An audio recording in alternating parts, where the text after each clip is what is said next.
Sud Radio, Regard de femme. Et c'était le 6 février dernier, c'était donc jeudi, sortait dans toute la librairie un magnifique livre qui s'appelle Ma vie pour deux. Ma vie pour deux, c'est l'histoire de Susanna Sabino. Susanna Sabino, c'est la femme maintenant de Philippe Croizon. Vous savez, cet homme incroyable qui n'a plus de bras, qui n'a plus de jambes, qui a traversé plusieurs mers et océans et qui a fait le Paris-Dakar. Et elle raconte dans ce livre la réalité des aidants. 11 millions de Français sont aidants. Sont-ils ou non reconnus? Elle va nous en parler. Et juste après, nous aurons également Blandine Bricka, elle aussi, qui a écrit plusieurs livres sur la réalité des aidants et des aidantes. C'est spécial Regard de femme et c'est pour tous ceux qui aident aujourd'hui, c'est pour vous. Susanna Sabino, bonjour. Bonjour. On a eu la chance de se rencontrer lorsque vous êtes venue à Paris pour parler de votre livre Ma vie pour deux, qui était apparu aux éditions Artaud. C'était le 6 février dernier. Et au-delà de votre histoire dans ce livre, vous mettez en avant le combat des aidants pour les personnes porteurs d'un handicap ou les personnes touchées par des maladies qui ne peuvent plus se débrouiller seules. C'est votre vie à côté de Philippe Croizon qui vous a fait prendre conscience de la difficulté de la vie des aidants?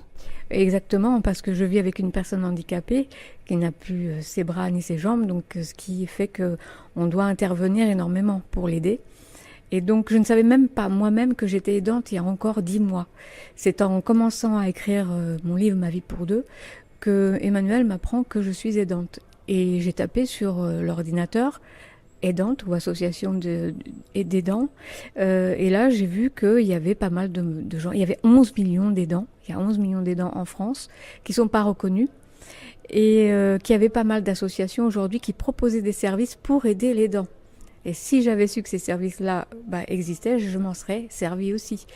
Et du coup, c'est très bien d'en parler pour pouvoir permettre à ces aidants qui ne se sont pas encore reconnus aidants de s'identifier en fait. Ça paraît incroyable parce que quand on a la chance de pas du tout être touché par ce genre de réalité, on n'imagine pas la difficulté des aidants. Cette difficulté, elle est où? Au-delà de pas être reconnu, c'est qu'il n'y a pas d'aide pour les aidants eux-mêmes?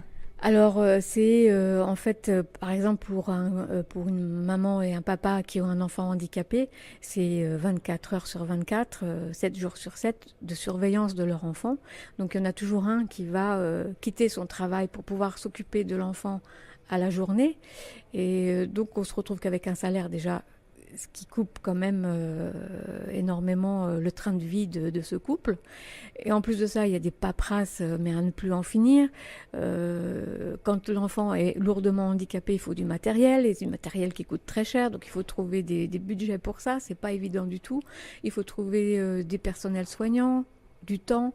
Enfin, il y a beaucoup de choses qui font que les aidants aujourd'hui sont très fatigués.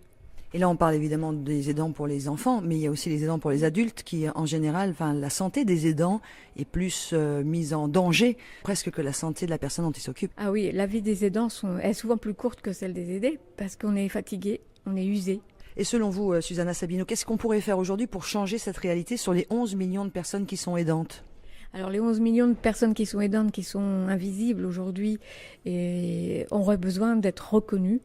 Il faut savoir qu'il y a 69% des aidants qui ne savent pas qu'ils sont aidants. Sur ça, par exemple, on prend un couple, il y a un accident et le compagnon est handicapé. La femme va quitter son emploi pour pouvoir s'occuper de son compagnon et du coup ne cotise plus pour sa retraite. Et quand elle arrive en retraite, eh bien, elle n'a rien. Donc non seulement elle est aidante toute sa vie, et en plus quand elle arrive à la retraite, eh bien, elle n'a absolument rien. Est-ce qu'il faudrait du coup créer un statut, un vrai statut de l'aidant qui pourrait avoir effectivement des points aussi de retraite parce qu'il s'occuperait de la personne ou de l'enfant qui en a besoin? Enfin voilà, est-ce que c'est juste ça dont vous auriez besoin ou est-ce qu'il y aurait besoin d'un peu plus encore? Il y a vraiment besoin d'un statut de l'aidant pour pouvoir avoir des lois qui puissent protéger l'aidant. Et c'est en ça que œuvrent vraiment toutes les associations. Ils attendent vraiment d'avoir un statut d'aidant. On se rappelle ce qui s'était passé, vous en parlez dans votre livre Ma vie pour deux, Susanna Sabino aux éditions Artaud, de cette jeune femme qui, devant la ministre de la Santé, Madame Buzyn, avait parlé de sa réalité, de sa maman atteinte d'un cancer. Elles étaient petites quand elles ont dû devenir aidantes sans même le savoir. Exactement. Il faut reconnaître les aidants et même les entourages. S'ils voient que, par exemple, un enfant s'occupe de sa maman alors qu'elle est très jeune, il faut en parler. Et il faut aller chercher des aides qui seraient appropriées parce que les enfants n'ont pas à devenir aidants aussi jeunes. Pour eux, c'est psychologiquement très lourd. Qu'est-ce qui vous met en colère, vous, par rapport à cette réalité ? c'est que ça n'avance pas, parce que ça fait déjà 10 ans que les associations militent pour avoir ce statut d'aidant et ça n'avance pas. Et à chaque fois, les lois ne passent pas, donc il y a vraiment un réel coup de pouce à donner à ces associations pour qu'elles obtiennent le statut. Susanna Sabino, depuis que vous vivez évidemment avec Philippe Croison, est-ce que vous avez rencontré des personnalités du gouvernement ou de l'État qui pourraient vous aider ou si oui, quelles ont été leurs réactions? Alors oui, on a eu un rendez-vous avec Brigitte Macron qui étudiait justement la façon de comment faire pour aider tous ces aidants. Et on attend toujours la réaction de Brigitte Macron, mais je ne sais pas quand est-ce qu'elle va nous dire quelque chose. C'était quand cette rencontre? Mais c'est sûrement mai 2018. Suzanne Sabino, vous êtes une aidante et vous nous l'avez dit au début, vous ne saviez pas même que vous étiez aidante au tout début de votre histoire d'amour et de vie avec Philippe Croison. Bon courage. Merci beaucoup et bonne journée à vous. Et c'est un des témoignages évidemment d'aidante Susanna Sabino avec ce livre Ma vie pour deux qu'on aura l'occasion de recevoir pour qu'elle nous parle de son livre Dans l'ombre du héros, une femme aux éditions Artaud. Une autre femme est avec nous dans Regard de femme et qui a écouté d'ailleurs le témoignage de Sabine, c'est Blandine Brica. Bonjour Blandine.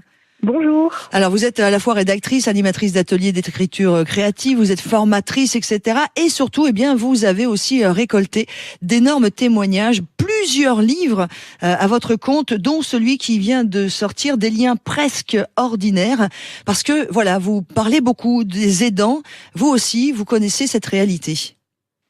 Alors moi je la connais par l'intermédiaire des gens que j'ai pu rencontrer. Des témoignages, tout à fait. Voilà, des témoignages que j'ai pu récolter, donc c'est pas une expérience en direct. Mais effectivement, donc j'ai publié une trilogie sur la question de l'aide et des aidants. Donc j'ai commencé en 2016 par un livre qui s'appelle Des vies presque ordinaires, où j'ai recueilli les témoignages d'aidants familiaux. Et puis ces aidants familiaux m'ayant parlé des difficultés qu'ils avaient à établir des liens de confiance avec les aidants professionnels avec lesquels ils travaillent, on s'est dit que ce serait intéressant d'aller les rencontrer et de leur donner la parole à leur tour. Donc ensuite, j'ai fait un second livre de témoignages sur le métier d'aide à domicile, le livre qui s'intitule Un métier presque ordinaire. Et enfin, on s'est dit que quand même, il nous manquait la parole des personnes intéressées elles-mêmes, donc celles qu'on appelle parfois les aidées, donc celles qui sont accompagnées au quotidien. Et donc, j'ai fait un troisième livre pour clore la trilogie. La trilogie qui s'intitule donc Des liens presque ordinaires, où là, j'ai rencontré donc des personnes âgées ou personnes handicapées ou malades. Ou malades qui racontent comment elles vivent au quotidien cette aide qu'elles reçoivent et de leur famille et des professionnels. Donc on a vraiment abordé comme ça la question sous tous les angles. Sous tous les angles, c'est très très intéressant. Et là on avait effectivement le regard de Susanna qui était aidante auprès de son mari. Ces réalités dont elle parlait, le fait de ne pas être reconnue, le fait de se sentir presque invisible. 11 millions de Français sont aidants, 69% d'entre eux ne savent pas qu'ils sont aidants. Vous l'avez aussi ressenti lors de votre premier livre témoignage? Oui, c'est quelque chose que j'ai entendu. Donc la prise de conscience, j'ai entendu le témoignage de Susanna, ça m'a vraiment rappelé des choses parce que je me souviens de ses parents qui disaient qu'ils ne se savaient pas aidants et que finalement c'est l'administration qui les avait fait se reconnaître aidants.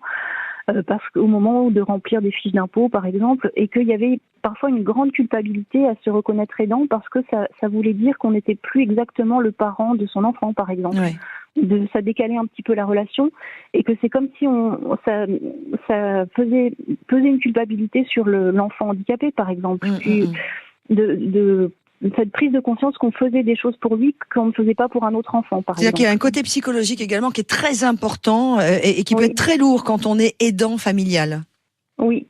Il y a quelque chose de très lourd parce que en fait, on n'est plus exactement je prends encore une fois l'exemple du parent d'enfant handicapé, mais il y a plein de cas possibles, parce que, mais disons que ça déplace la relation et on n'est plus exactement le parent de son enfant ou l'enfant de son parent ou le mari ou le conjoint. On est autre chose et il faut arriver à, malgré tout, ça c'est une difficulté, une